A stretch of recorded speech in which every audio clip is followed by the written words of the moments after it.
Page starts now. Good to have you with us this Monday, October 30th, the day before Halloween, 2023. I am Jason Page. Coming up in 30 minutes, Bill Bender does a great job on college football, the sporting news, on the eve of the first release of the college football playoff rankings. Oh my.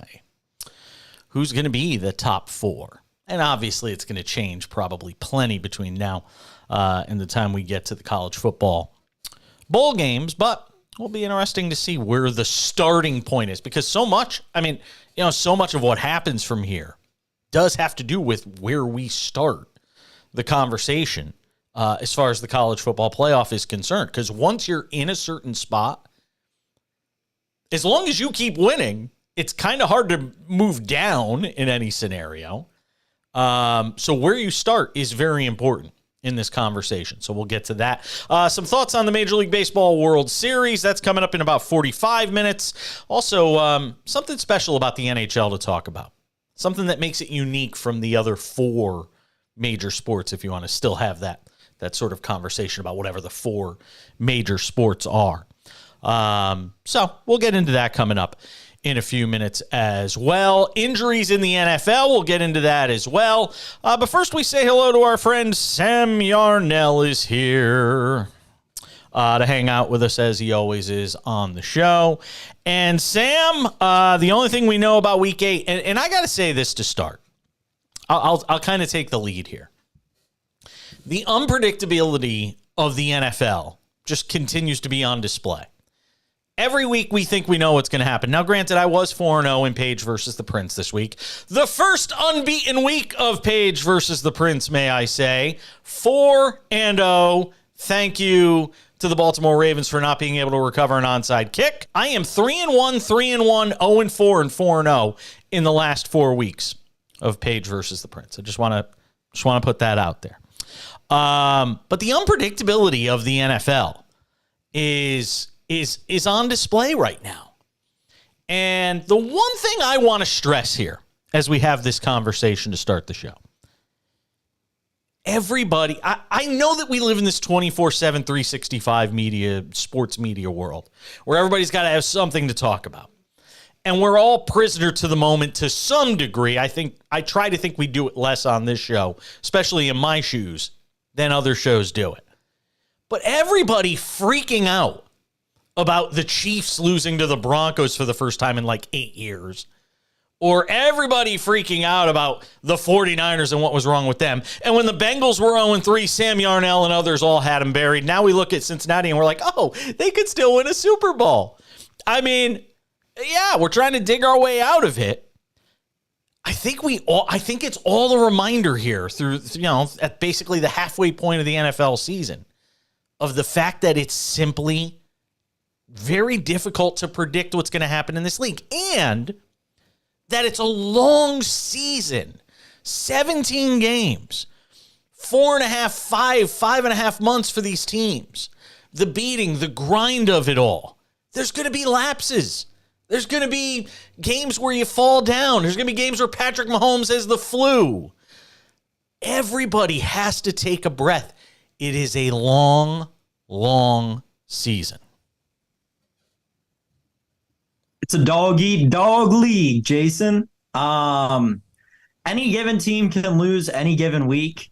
I was a fool the week 5, I think I was. Yeah, it was. This is funny. Week 5, I came on the show and said the San Francisco 49ers might be the best team of all time, I think. That may have been my line, or maybe something along the lines of Brock Purdy's a fraud, but the best on paper, the Niners are the best team of all time. I was at least right about Brock Purdy being a fraud. The San Francisco 49ers are a mess. They're not bad. You're right. There's plenty of overreaction to go around. They're a mess. My gosh. There is a serious discussion that needs to be had about Brock Purdy now, though. That was a discussion that everyone just wanted to keep putting off another week and so on and so forth and let him get right the next week. They're 0-3 in their last 3 games. We need to start talking about the quarterback situation in San Francisco. And if this guy off the street, Brock Purdy out of Iowa State, he might be the one quarterback that Kyle Shanahan couldn't lead to be an actual good NFL quarterback. You're making my point for me right now. See, this is what I mean. I agree with you. You're talking about the last 3 games. How about everything he's done up until those last 3 games? I know we live in the world of, what have you done for me lately? And that's all great, but you've got to take it all in stride. You've played some of that time with an injured McCaffrey, Deebo Samuel. I mean, and yes, I get that the 49ers are a team that is ultimately going to have to be completely healthy in order for Brock Purdy to be his very best. They lost yesterday to a potential Super Bowl team in Cincinnati, a team that started out 0-3, now keeps winning games, that is Joe Burrow playing in front of Joe Montana and playing like Joe Montana. You've got to take a break. It's not like they lost to the Sisters of the Poor yesterday. They lost to the worst Cincinnati team that we've seen since Joe Burrow started his career. I disagree with that. Just got off to a slow start, and Burrow was hurt. Okay, I should say the worst Cincinnati team since Joe Burrow started his career in a year where Joe Burrow did not have a torn ACL, because that team sucked. That team was horrible. Sure. The Cincinnati Bengals are not Super Bowl contenders for me still. They're going to make the playoffs. Sure. They might win the North. No, they're not going to make them. They're not going to win the North. They'll be a wild card team. I don't think they're going to make it out of the first round if they do make the playoffs. The Bengals, we do not need, their defense is still lacking, right? A competent quarterback throws for 700 yards against that defense yesterday.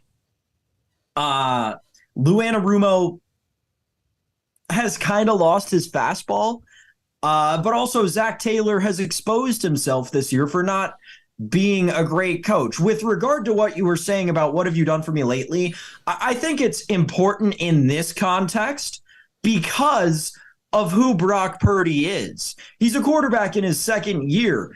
I think 3 weeks ago, the NFL collectively probably figured something out about him in that game where he didn't have a healthy McCaffrey. And in these games, since he hasn't had a healthy Deebo, I think Brock Purdy has exposed his own flaws, which I would argue that part of the entire game in the NFL is trying to scheme ways to not expose your flaws when you are missing players. So I think that's a way that the 49ers have fallen off over the course of the last 3 weeks. And it's all due to their quarterback situation. I think he's pressing right now.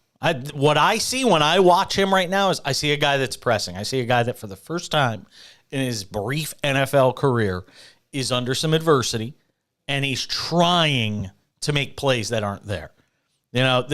People forget, as much as people want to talk about the Niners losing the game, that was a 17-10 game with the Niners driving inside the red zone when he throws the costly pick, which is a great play, by the way, by the defensive player on that play. And then he throws another pick later on. I think he's pressing. That's what I get. Now, this is where coaching matters. We talk about sports where coaching doesn't matter. I think it's overrated in baseball. I know people will say, Bruce Bochy.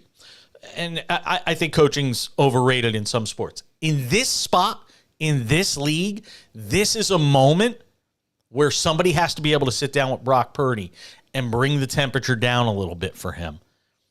Calm the anxiety, calm the need. You don't have to be Joe Burrow. You don't have to be, talk about ghosts of 49ers past, Joe Montana or Steve Young. You don't have to be Aaron Rodgers. You don't have to be Patrick Mahomes. You got to be Brock Purdy. And at some point, when you're putting up all these numbers the way he is, when you're having the level of success that he had, but until 3 weeks ago, he had never lost a game as an NFL starting quarterback. You have to, and at some point, you probably start to believe your own press. And you start trying to do things that maybe you're not suited to doing. And I kind of think that's where Brock Purdy is right now. He needs to get back to play it safe, play it conservative, Brock Purdy. And if he does that, the Niners could still win. Play it safe, play it conservative, Brock Purdy is kind of what we're still seeing. He only throws the ball to all-pro players. He does not throw the ball to he had 31 pass attempts yesterday. George Kittle, Brandon Ayuk, and Christian McCaffrey were targeted a combined 27 times. Brock Purdy does not know how to throw the ball to anybody who can't run all-pro routes and has all-pro hands. It's as simple as that. And it goes back to the point that I've made for 4 weeks now on this show, that you could take any quarterback off the street that is an NFL athlete, and they would have the same success in the San Francisco 49ers offense. Brock Purdy is, and there's this entire faction of NFL fans that want to talk about Brock Purdy for MVP. My goodness, Christian McCaffrey is the most deserving 49er for MVP. I think there's an argument that we need to start having about Christian McCaffrey being the MVP of the league this year. This is a guy who had 118, quick math, 118 rushing plus receiving yards yesterday, and 18th straight game with a touchdown, I think. 18th straight game? Touchdowns. I know, but 18th straight game with a touchdown, I think it was. Every game this season. That's what matters, Tied right? an NFL record. The MVP. Tied an NFL record for most consecutive games with a touchdown. There's an argument to be made that Christian McCaffrey is the most deserving player in the NFL of the MVP right now, but some Niners fans think Brock Purdy deserves it. I don't get it. Brock Purdy is maybe, I don't know if I want to go out on a limb and say this, but he's not the most conservative quarterback in the league, but he's damn close to it, Jason. He does not throw the ball to anybody who is not an established all-pro receiver. It's hard to defend. I don't understand why people continue to do it. I want to get into the other big NFL shocker of the day, where everybody is hyperventilating and overreacting. We're going to do that coming up in a couple of minutes. We'll also talk about some big injury news when it comes to quarterbacks around the league. Monday Night Football, not much of a preview there, but we'll try. I'm Jason. Sam Yarnell continues with us as we continue. It's the Sports Wrap on a Monday.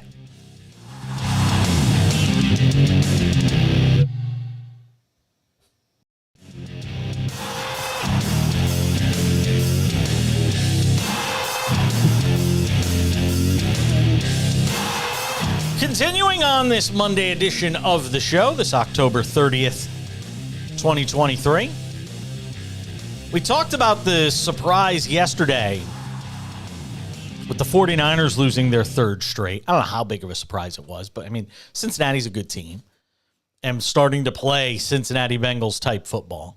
And I said if there was a team at 0-3 that could sort of rise from the abyss and still be a postseason team, when I think, 1 in 100 teams have done it since the start of this divisional sort of alignment, I thought the Bengals were that team. You're starting to see why. Especially when you look at the rest of that division outside of the Ravens.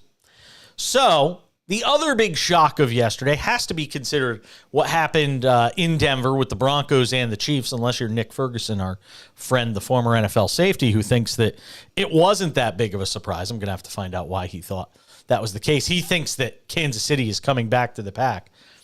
And again, it goes back to what I said with Sam Yarnell, who's hanging out with us as he does every day on the show. It goes back to what I said about people panicking. If you can go and look at the history of the Kansas City Chiefs over the last 4 years, they have one of these games every year. This is not uncommon for Kansas City to have a game where they struggle, they're lackadaisical, maybe they don't take a team seriously enough. You had Patrick Mahomes, who was under the weather yesterday. The night before was in terrible shape. And everybody's freaking out about Kansas City losing yesterday, when a week ago, we basically crowned them as the best team in the AFC. So to me, it's kind of laughable that just off of one game, 1 week, we get this one giant overreaction. What do you think? I think that it's crazy that you're saying this now when this is exactly what I tried to say when the Bills lost to the Patriots. However, I completely agree. The Chiefs are still the AFC favorites. The Chiefs are still the AFC favorites. We have this interesting tendency to do that as football fans, as media members especially. There are conversations that need to be had, though, right? This Chief defense has looked awesome. So the offense kind of whatever. It's kind of a whatever game for me that they scored 9 points. Patrick Mahomes had the flu. It was 13 degrees. Whatever. Like that's like you said, gonna happen every once in a while. Your quarterback's gonna get the flu. What are you gonna do about that? The defense giving up 24 to the Denver Broncos and their feeble offense. Short fields. Short field. They're playing with short fields, all the turnovers. I'm just not making a big issue of it. I'm not. I understand, but that's what the Chiefs defense, to me at least, has been so good at this season. And what's made them so great is even when they're facing a short field, not that they have to do it frequently because Patrick Mahomes does not throw a lot of interceptions and Tommy Townsend is one of the better punters in the NFL. When they do have a short field to deal with defensively, though, weeks 1 through 7, the Chiefs they looked great. I don't have any numbers in front of me to immediately back that up, but every time I can remember a team, getting the ball, what are we considering a short field on the other 40 or shorter? Just on the other side of the field. Even just giving it up on the other side of your own field. I would say right. I was saying 10 yards beyond, we can say 50 or shorter. Right. Sure. It seems like that's when the Chiefs defense really locks down, and it's almost like they play softer shell coverages over the top until a team gets to midfield, and then they really start pressing on the back half. So they didn't do that to Russell Wilson yesterday. It was kind of worrisome, but again, they're still the AFC favorites to me. Absolutely. They're better than Cincinnati, hands down. They're better than the Bills, with the Bills missing such key pieces. And when you look beyond that in the AFC, the Dolphins, they can't win a big game. I stop the conversation right here because I got a feeling. Woo-hoo. I got a feeling.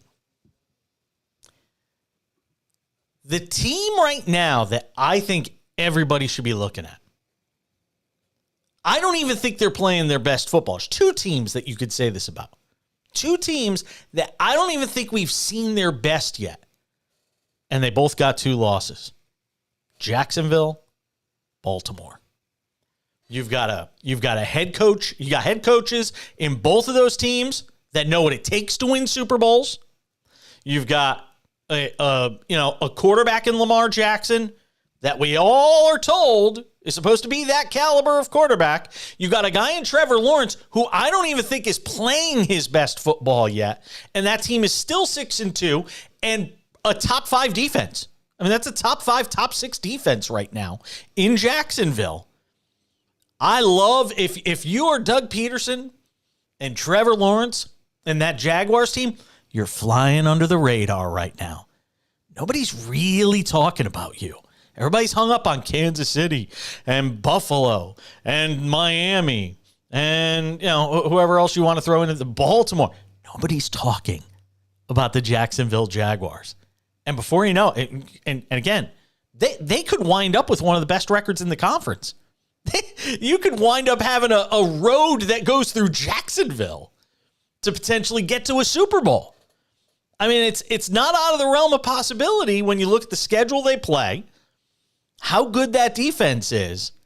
It's a team that does, and here's the other thing I'll say about Kansas City, Sam. Here's the other thing. When we talk about 9 points yesterday and their offense not being as good as it's been in past years and their red zone efficiency is down 20% from where it was a year ago, all of that stuff is great. Offense is down around the league. Unless you're the Dolphins playing craptastic teams, offense is down everywhere. It's the year of defense in the NFL. It's kind of the thing nobody wants to say because the league's done everything it could from an officiating standpoint, from rules and all this. You can't hit the quarterback if you blow in his ear. It's a 15-yard penalty. Everybody in this league has done everything they can to make it an offensive league, and you know what we're finding out? Defense still wins.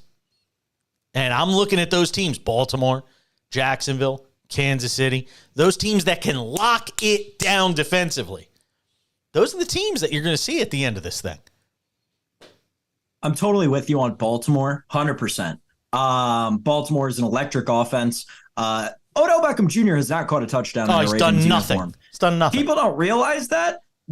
Nelson Aguilar is contributing to that team, and they're still this good. Imagine they make a move before tomorrow.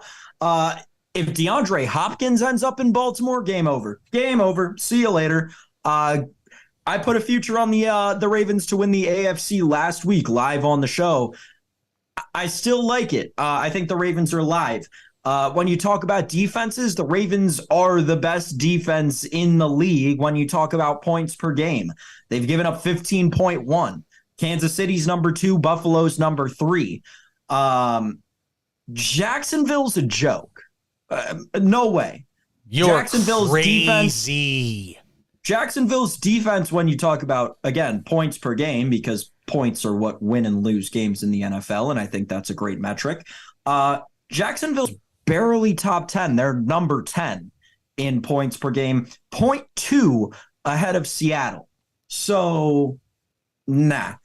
They're actually not even the best defense in that division. It's Houston, which, again, why we have a future on Houston to win that division, because in 2023, defense not going to happen when you're losing to Carolina at home. Or on the in road. the NFL, that was a fluke game. Bryce Young got lucky there. You can't lose to Carolina and tell me you're going to win a division. Right. You're right, but it's better to lose to Carolina in week 8 than it is to lose to Carolina in week 13. So get them out early. Gotta justify it, man. It's a future. We're still alive. Jacksonville's not going anywhere. They'll be very lucky to win the division. I still don't think they will. I think Houston will turn it around. Quite frankly, I think the Carolina game might be a wake-up call. I don't know what Nico Collins and Tank Dell were doing in that Houston offense yesterday. It looked like, they may have gotten the wrong playbook. Maybe they got the playbook for next week or 2 weeks ago. Because they were on bye last week. But regardless, tough week for Houston all around. I think that they'll figure it out and come back because, like I said, their defense is better than the Jacksonville Jaguars is. They got to figure out the offense a little bit more, and that will come with time, with a rookie quarterback and a rookie wide receiver 1. I don't trust the Jaguars. Love the Ravens. Feeling great about the Ravens. Again, I would still put the Chiefs in front of them. Just because at the end of the day, no matter how much defenses rule in the NFL, like we're seeing that they rule this year, quarterbacks win and lose individual games. Defenses win championships, but quarterbacks win and lose individual games. And Patrick Mahomes is a better quarterback than Lamar Jackson, even though they're 1 and 3 in the NFL. Move away from the conversation in the AFC for a second. We had a lot of injuries around the league yesterday at the quarterback position, and none bigger than the one that's on your screen if you're watching the video version of this show. And that was Kirk Cousins going down with a torn Achilles. Second veteran quarterback we've seen go down this year with that sort of injury. And this one, as costly as it was to the Jets to lose Aaron Rodgers, I think it's every bit as costly, if not more costly, to Minnesota to lose Kirk Cousins. And at this stage of his career, the contract status being what it is, lots of long-term questions about what all this means, for Kirk Cousins. But at the same time right now, Kevin O'Connell and company, they've got to figure out where they're going next. This was O'Connell after the game yesterday. We are fearing. Currently, he's being evaluated and will be into tomorrow. We are fearing an Achilles injury. The severity of that, I do not know at this point.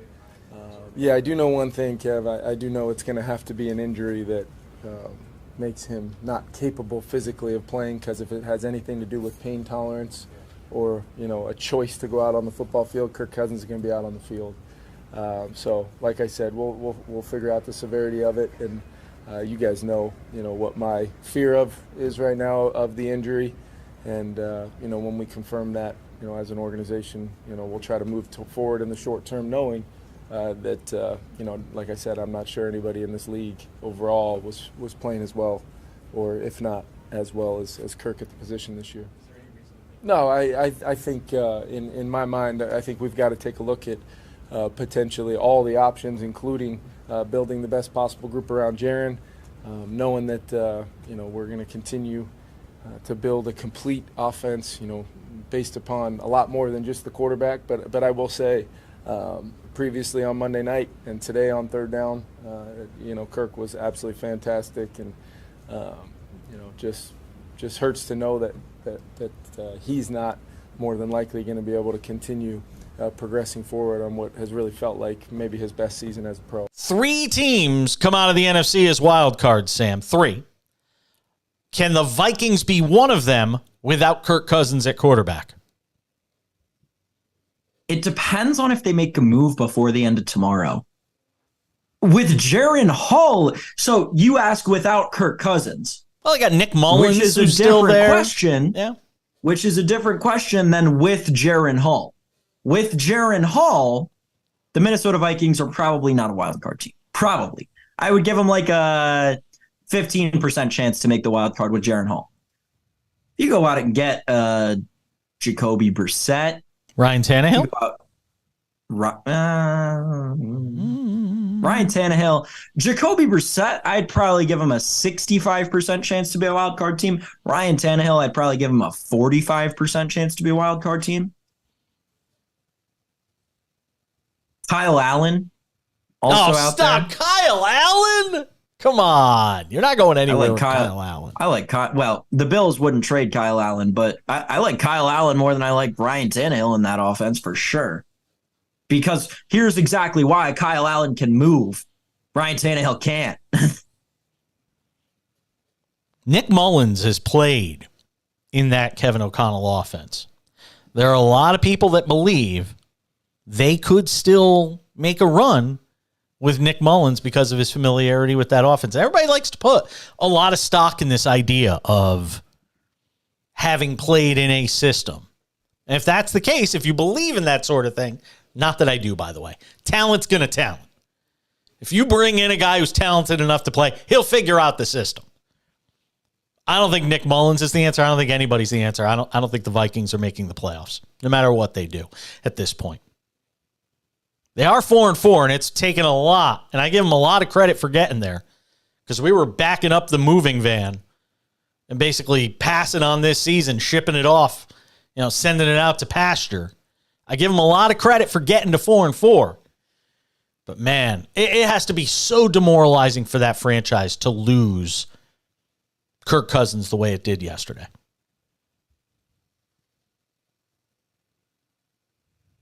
I think so. My initial thought when the news came out, by the way, it's official. The Vikings have come out and said that they do have MRI confirmation. He's done.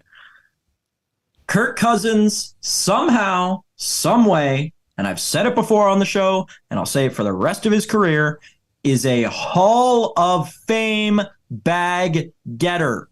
Kirk Cousins knows how to secure the bag better than anybody else in the league, and that's exactly what he did yesterday, because now he's still going to make the rest of that heinous contract that the Vikings gave him this year, and they'll probably franchise tag him for next year. The franchise tag for quarterbacks, I believe, is like $35 million now. I don't know if it's a given that they tag him, man. You got to see how he's recovering from that. I mean, I don't necessarily know that that's the case. Who else are they going to put in that offense? That's always the question. Knows that offense so well with all the star power that offense has, with Justin Jefferson and TJ Hawkinson, Jordan Addison being a good young receiver, even Alexander Mattison out of the backfield. Kirk Cousins is the motor that makes those wheels turn. And Minnesota knows that, and they know that their window is very small. And Kirk Cousins is the guy that can actually win games in that offense. I don't disagree with you. But you're talking about an aging quarterback coming off a torn Achilles. If we were going to have, he's a little younger. I mean, how old? Hey, Google, how old is Kirk Cousins? 35 years old. 35 years old. Coming off a torn Achilles. That's why I'm saying they're going to franchise tag him. They're not going to offer him a new contract. No team in the NFL is going to offer him a new contract coming off of a torn Achilles. So the Vikings are going to franchise tag him. Maybe. Might have to. I don't know where else they're going. And as much as I want to sit here and say it, it may not make sense. I can't give you an answer as to, who the quarterback's going to be that they can replace him with next year. The Giants lost Tyrod Taylor yesterday. So they were down to Tommy DeVito. And they ran one of the most embarrassing offenses I've ever seen for the final, 2+ quarters of that loss against the Jets.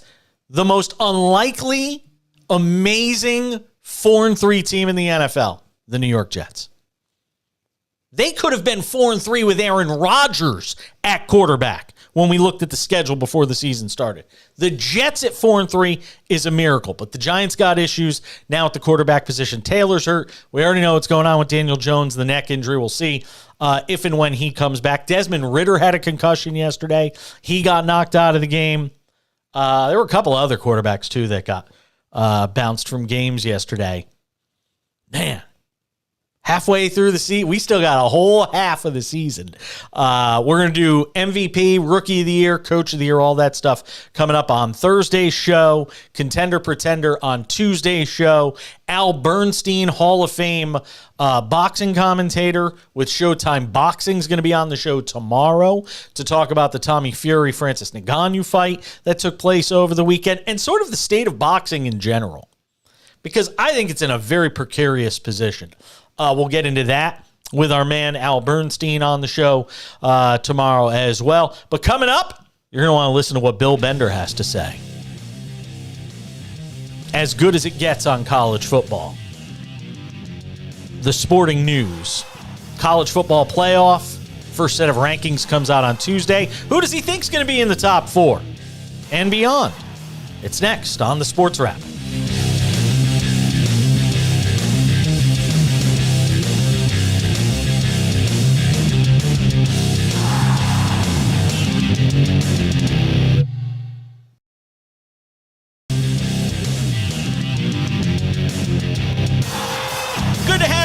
With us on this Monday edition of the program.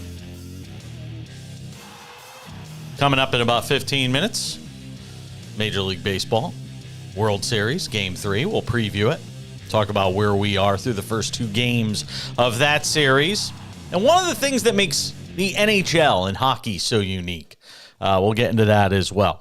But always happy to bring in this guy and talk some college football on this Monday. The great Bill Bender hanging out with us for a few minutes. You could check out his work over at the Sporting News. All right, college football playoff rankings. We're close. The time is upon us. The only rankings that really matter, for as much as we talk about everything that goes on throughout the season. What do you expect to see when that first round of college football playoff rankings comes out? Now, the order is what will interest me, but Florida State will probably stick at number 4, based on what we've seen from them. They've been cruising in the ACC, and then take your pick. Do you like the 2-time defending national champ that looked like the 2-time defending national champ on Saturday, Georgia? Do you like Ohio State and their resume, the top 10 victories against Notre Dame and Penn State, though they've been doing it a little bit ugly? Or Michigan, who has dominated everybody, but has had some other things going on, obviously, in case anybody's living under a rock with the sign stealing allegations. I think it'll be Georgia, Michigan, Ohio State, Florida State. That might make some Buckeye fans mad, but it doesn't matter if you're in that top 4. You don't think, Bill, you don't think we're going to be looking at a situation where the committee punishes Michigan for the sign stealing stuff, do you? No, because Bill Hancock has said it's about what happens on the field. Now, keep in mind, these are not us, not writers and podcasters and radio guys. They are former coaches and athletic directors, and all of them probably have varying opinions on sign stealing. I know Jim Grobe pretty well. I haven't talked to him about it yet, but he's one of the most high integrity guys you could have on the committee. So it'll be interesting to see how that goes in the meeting room. But I don't think they'll punish them. I think they'll more so look at, a roster that has 15 to 20 NFL draft picks on it and has absolutely dominated everybody they've played. Not to mention that for the people saying their schedule is terrible, yeah, nobody's ranked, but I mean, Rutgers and Nebraska and Minnesota, as far as Big Ten records go, is not awful. And they'll play who they need to play over the next month. Yeah, I would tend to agree with you on that. Give me some thoughts on, sort of, at this point in the season, sort of that midway point. Well, not midway point. I mean, most teams got, 4 games left, something like that. Give me some sense for what you think through this stage of the schedule is the biggest surprise to you that we've seen in college football so far. Oh, that's a good question. I mean, Washington's been a pleasant surprise. I mean, we had some hype around them, but the way Michael Penix has played, they've been the whole Pac-12. I mean, we can talk about the whole Pac-12 really as a surprise, just as how good it's been. That's probably a better answer, honestly, from Dion to... But I wanted you to answer it. Look at you getting the better answer, and I'll just build on that. Well, I'll say this. I mean, the other night, I've been saying this all week now, Arizona is probably the most fun team to watch. I've watched them late night the last couple weeks. This week, they beat Oregon State. This week, they'll play UCLA.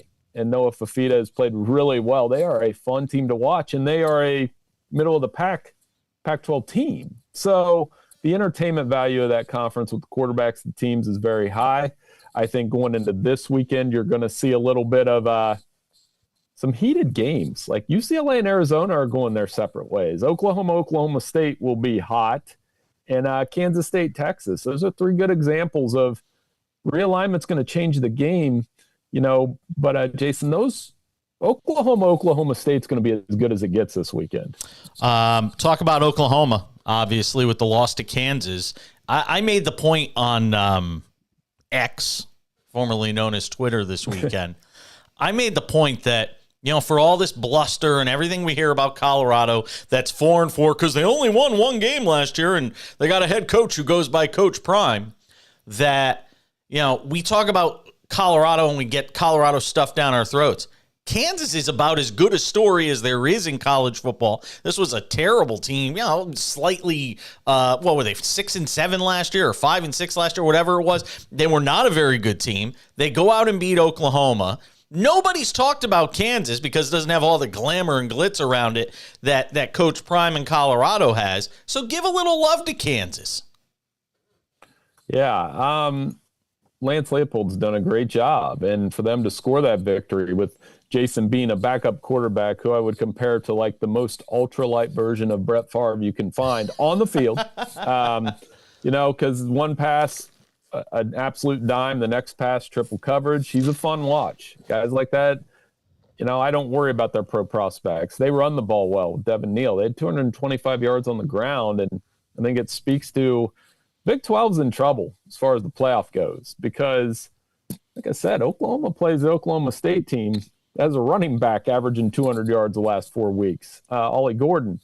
Texas plays Kansas State, and Kansas State's gotten their act together. They've won their last 2 games, combined score 82-3, and they're the defending Big 12 champions. So Texas is playing with a backup quarterback. I think that's a conference that's in trouble as far as their college football playoff hopes. If you're pinning it on Oklahoma and Texas, one or the other winning out. Are you surprised that there are 15 voters that think Georgia isn't number 1? No, because there's still, like I said, it's still a little bit of take your pick among the 3. And you, as well as I, know that the committee's going to pick a buzzword tomorrow night. And I don't know which one it is. Is it game control? If it's game control, it's Michigan. If it's resume, it's Ohio State. If it's trying to think how they will spin Georgia, I mean, something like how they looked recently. We do a blank canvas each week, and last week Georgia was the best team. You'll hear blank canvas. I can make you a bingo card of college football playoff committee terms, and they'll pick which one matters this week. But that's why I said, like, somebody might value what Ohio State's done with the 2 top 10 wins. Somebody might value that Michigan's just destroying everything in its path, and somebody might value. And I'm kind of the guy that my editor gets on me about it is that I look at Georgia and they're the king till somebody knocks them off. And I'm very interested to see what they do with Missouri this weekend. We got a bunch of unbeatens 1 through 5, obviously, Georgia, Michigan, Ohio State, Florida State, and Washington. And then you've got 2 other unbeatens in there with Air Force and James Madison that are in the top 25. Do either of those teams, do you see a path for either of those teams when it comes to the playoff? Who's that? Air Force or James Madison? No, you cut out there for a second. That's okay. I'm sorry. Do you see a path? Do you see a path for either of those 2 teams as it relates to the playoff, or even being able to sniff it? James Madison, they're not even going to consider, which is just wrong. Like I had to double check that over the weekend, where they aren't even going to be considered in the rankings. So an 8-0 team's not going to be ranked. They should be in a bowl game. I think it's ridiculous. Air Force, I selfishly kind of hope they get some consideration, but they'll be ranked, like they'll bury them at like 18 or 19. What I love about Air Force is not only Troy Calhoun, and he's been there forever. This is probably his best team. That quarterback, Zach Larrier, got it out of knee injury a couple weeks ago. They lead the nation in rushing offense, but they got a defense too. It's like the ultimate academy team here. And I hope they get to the New Year's Day 6. I have them projected to play Washington in the Fiesta Bowl, which imagine watching a game where one team leads the nation in rushing, one team leads the nation in passing. I love contrast and styles games like that. Yeah, I would tend to agree with you. Given where we are at this stage of the season with all the teams that are still undefeated, and obviously there's going to be a little bit of attrition there, and some of that will go by the wayside. Can you see a 2-loss team, a good 2-loss team, that still potentially has a shot at this thing? LSU, if they win the SEC, if they beat Alabama this week, if they beat Georgia, you know how politics works with this. They'll start politicking that they stepped out and played Florida State. You know, even though that they'll conveniently, and as we do in politics, they will quickly discard the second half against Ole Miss where they couldn't make one tackle. I mean, so I could see them making a very strong case for LSU in this last month because Jaden Daniels leads the nation in total offense, because they would have wins against Alabama and Georgia, and because it's the SEC and they politic better than anybody else in college football. So they're the one. Notre Dame's also interesting, but that Louisville game's going to just continue to haunt them all the way to the New Year's Day 6, I think. Yeah, I was angling at Notre Dame. I was curious to see if you would bring up Notre Dame. That was my passive-aggressive way of mentioning Notre Dame. This is the problem for Notre Dame, and they're going to Death Valley this weekend. That's not a gimme. I know Clemson is bad, but it's not. You can't just show up. They played the toughest month of the schedule anybody played this year when they played USC, Louisville, Ohio State, Duke, and Duke when Duke was Duke. And in some, I get what you're saying, because that should be rewarded, but I just know how we're conditioned to look at the win-loss totals. Like in terms of Notre Dame's schedule, yeah, we love beating down their schedule. They played a heck of a schedule this year. So, but yeah, and maybe the Notre Dame fans that are listening are going to get mad because I supported Brian Kelly instead. Before I let you go, another hazing scandal in college football. Axios had this story this morning. I mean, it's all over the place, but Axios had a thing on it. This former freshman quarterback, AJ Perez, University of San Diego, 50 unnamed people alleging severe and pervasive acts of hazing.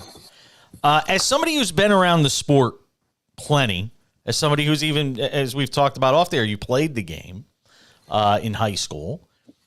Give me some sense for your level of surprise that we continue to see these sorts of hazing stories that are pervasive throughout college football. Obviously, it's not at every school, or maybe it's at more schools than we think, and it just doesn't get reported because guys don't want to worry about, losing their protection if they're a quarterback or potentially losing a spot on the team, whatever it may be. How much does it surprise you that we continue to see these stories in light of the punishments that have been given out for these types of things?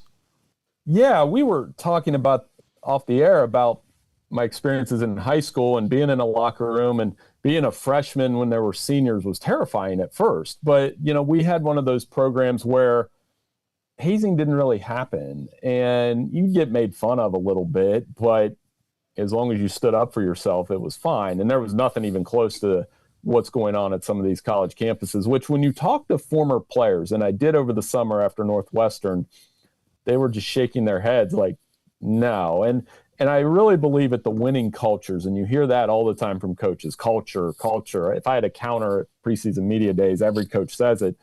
A winning culture to me would have a senior getting a freshman ready to play. You see that at the Alabamas. I mean, Downs is one of the best safeties in the country. You see that at the Ohio States, the Michigans, those type programs where freshmen are able to step in and contribute. And you do it by not wasting your time doing silly things. I also believe that a locker room should be more like a professional workplace. If it's not something you and I can do in an office that would be deemed acceptable, then it shouldn't be done in a college locker room.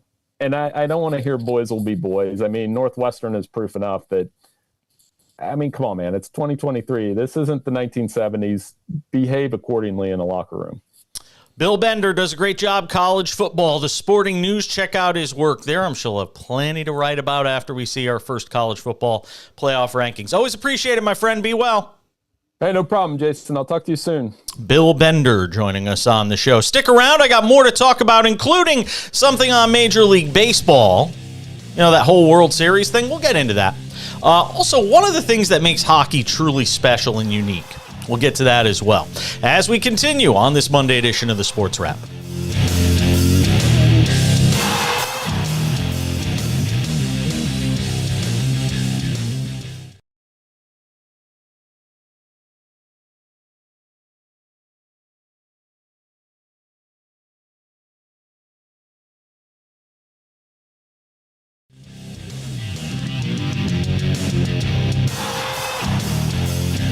Rolling along on this Monday edition of the show, getting set to wrap things up. Again, tomorrow, Al Bernstein on the pod/VOD. Showtime boxing analyst. Who knows? Maybe we'll have somebody else. There's a Monday Night Football game tonight. You might have noticed we didn't talk about it much. It's a real good reason. It's a crappy game. And if the Raiders beat Detroit, I will eat my, I don't want to say I'll eat my shoe because I already got one I got to eat. What was that? Then you'd say it, because then it would make an even pair. Yeah. So then you could go out and buy a pair for one. By the way, we need to still figure out when you're going to do that live on the show, because you're going to do it live on the show. Yeah. You know what we should make me do instead of eating a shoe? We should make me drink this.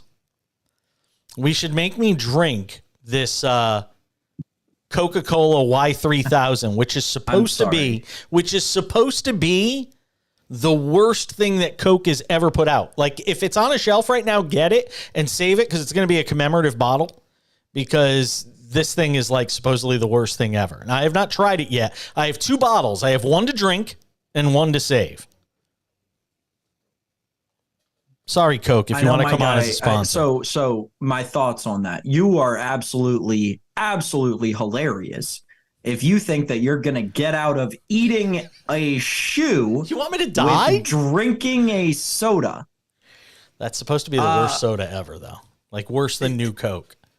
I don't care if it's the throw-up flavored jelly bean you're going to eat. Actually, that we could do. If you get the whole the jelly bean thing that it's like they're the same color and one of them's really good, you have to eat the whole bag. That can make up for eating the shoe.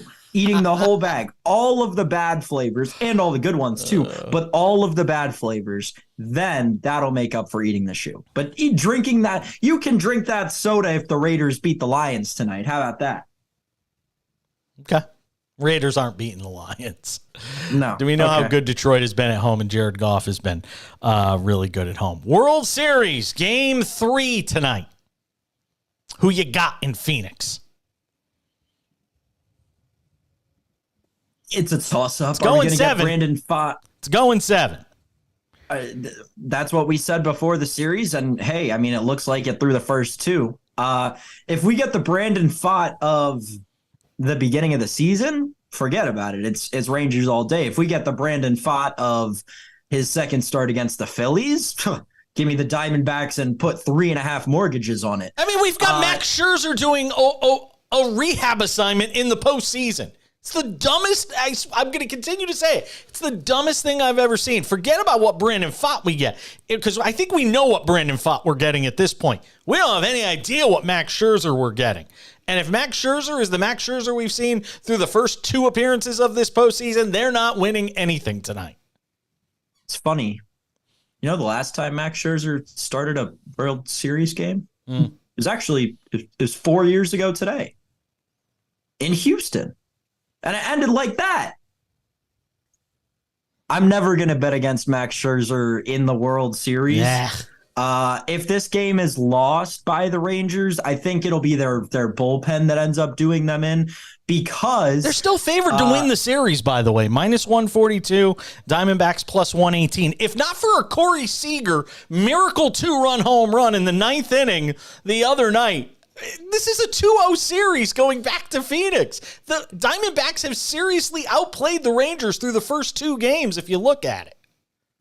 But at the end of the day, the Rangers have so much more talent in their lineup, and that's why the odds makers are putting it. They have to cover their own butts, because there's always a chance the Rangers break out and win 3 straight. There's a chance the Rangers get the bats hot and score 21 runs over the course of the next 3 games in the World Series. And we're talking about the 2023 World Series champion Texas Rangers.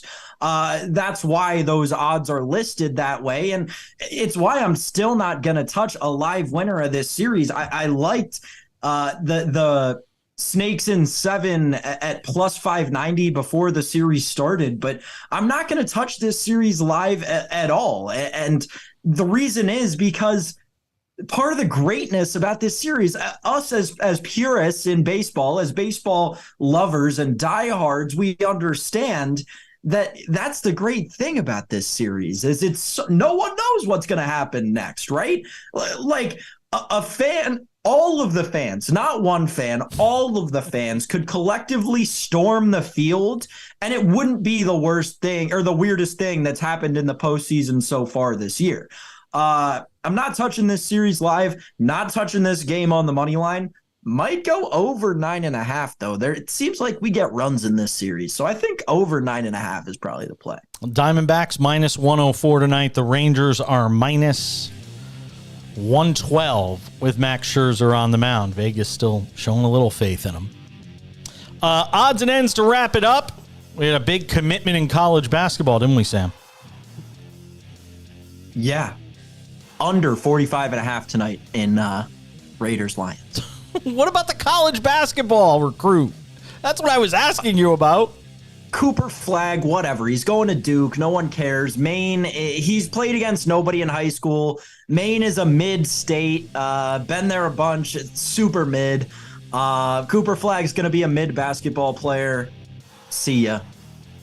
You sound bitter. Where'd you want him to go? Hofstra? Anywhere but Duke, dude. Like, why do you have to go to Duke? Why go to Arizona or USC or somewhere fun where the weather's nice, not North Carolina? Not surprised he went to Duke. I know there were some people that were hoping he was going to go to UConn. I'm sure Dan Hurley was hoping he'd go to UConn. For the game tonight, by the way,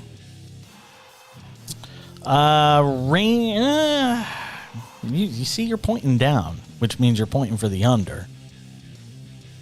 Change my pick, over 45.5. Boom. Now it's 46.5 on FanDuel. No, it just went back to 40. There it is. 45 yeah, it just went. It's 45.5. I see it. It's 45.5. Over. Boom. Over. Let's ride. You think the Raiders are going to score enough points?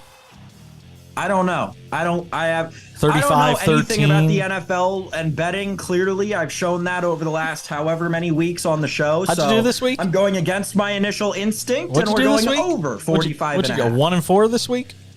Because we gave you a bonus pick? No, 0-4-1. Thanks for letting me hit the bonus bet with the Jets -3. That was the only push I had. All my original picks were losers. I hope you're fading me, listeners. You should be right now. It's going to wrap it up for us.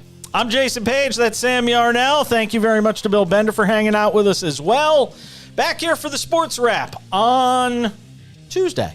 We'll have a Monday Night Football recap. Al Bernstein, a whole bunch more. Thanks for being with us. See ya.